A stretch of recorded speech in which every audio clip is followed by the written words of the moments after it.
কি রে, কিছু বলছ না কেন? শোন, তুই শোন, কালকে কিন্তু বড় একটা টার্গেট আছে, ঠিক আছে?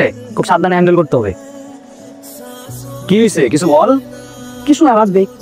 একটা ঢং করস কেন? না বলে না যা। আচ্ছা শোনো না, কি বল। আমার না ভালো লাগে না, কোন জিনিস শান্তি পাই না। কেন, কি হয়েছে? এভাবে আর কতদিন?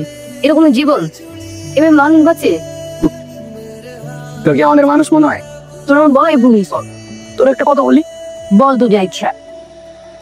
এদিকে তাকা, আমার দিকে তাকা।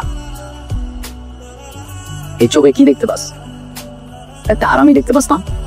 চুপ থাক। কি এই দুনিয়া সব মেয়ে আমি একটু চোখেই দেখতে পাই, এমনি মেয়েতে কিছু বলি না। আমি বুঝি রে, তুই যা ফিল করস আমি সবই বুঝি। জন্মের পর থেকে তো বাপ মারে দেখি নাই, জানিও না আছে কিনা। তুই জানো এই দুনিয়া না আমাদের থেকে ফালাই দিবি, কেন জন্ম দিছিলি কেন? মাঝে মাঝে মনে হয় কি বাপ মা ছাড়াই জন্মাস। কেউ ছিল না আমার, তারপর তোদের পাইছি, তুই ওরা এই বস্তি, এটাই আমার জীবন। আমারও যে কেউ নেই ছাড়া খেলা লিখ না করে ছাড়া গেছে ছিল। যাইতে দিতেছি কথা ধরে। ঠক নিজে কি করবি? যখন যাবি তখন কি করি? আচ্ছা তুই প্রতিদিন এক জামা করস কেন? তোর জামা নাই? এই সারাদিন তো করো ওই দূরে, আমার কি জামা কেস করে সময় দেয়?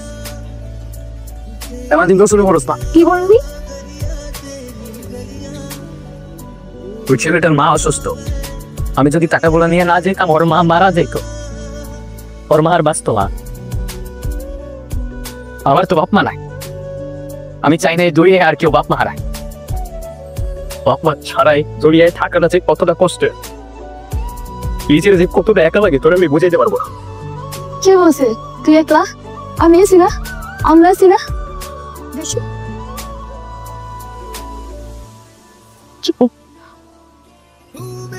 ওই শহরের মানুষগুলোর মধ্যে আমি আর নিঃশ্বাস নিতে পারি না। তোমাদের সভ্য সমাজে আমি শুধু মানুষ দেখি, মনুষ্যত্ব দেখি না।